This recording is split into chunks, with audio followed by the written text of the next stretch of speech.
Hello,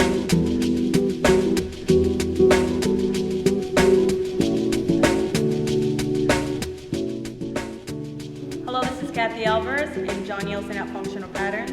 For today's video, we're going to be demonstrating how to do a proper plank. This is a basic exercise that is often done incorrectly. So the goal of today's techniques is going to be to eliminate the muscular compensations that tend to happen most during this exercise. Before we move on to the plank, I'm going to have John Nielsen do wall retractions.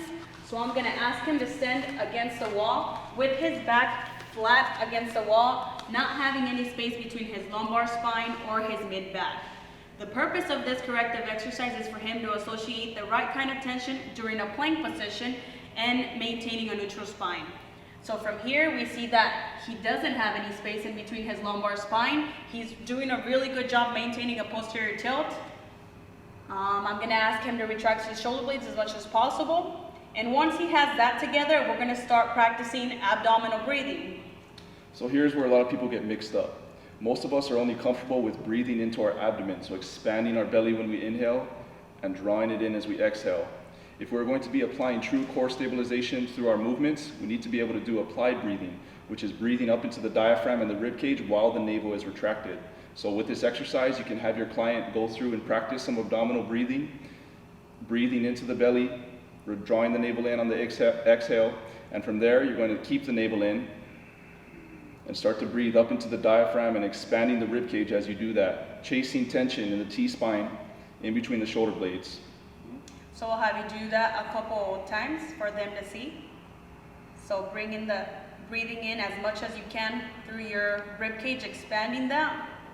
And if you're doing this correctly, you should see an expansion of the upper chest. Again, without your back or your T-spine hyperextending off the wall. We want to go for an expansion in the upper part of the thoracic here. All right, once we've associated the right kind of tension in the right places, now we're going to apply this into a plank position. So I'm going to ask Johnny to go on his knees and elbows to start off. And I'm going to be using the help of a stick here just to make sure that he's keeping a neutral spine. And I'm going to ask you to bring your hips up a little bit more. Scapular retraction a little bit, Johnny. Good. As you guys see, he's not rounding his thoracic spine. He's doing a good job with that.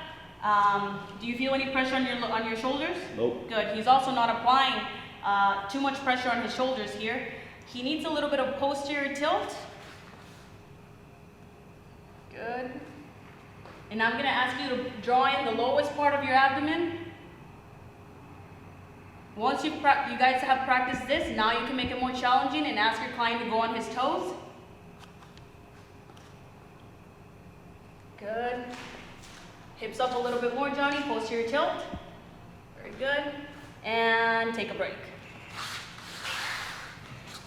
So as you can see, if you're doing a plank with a neutral spine like that, it doesn't take very long to feel fatigue in that position. If you're not compromising or compensating in your lumbar spine, if you're retracting your navel as opposed to bracing your abdomen or pushing your belly out during a plank, it becomes not only much more efficient, but much more challenging. I hope you guys enjoyed this video.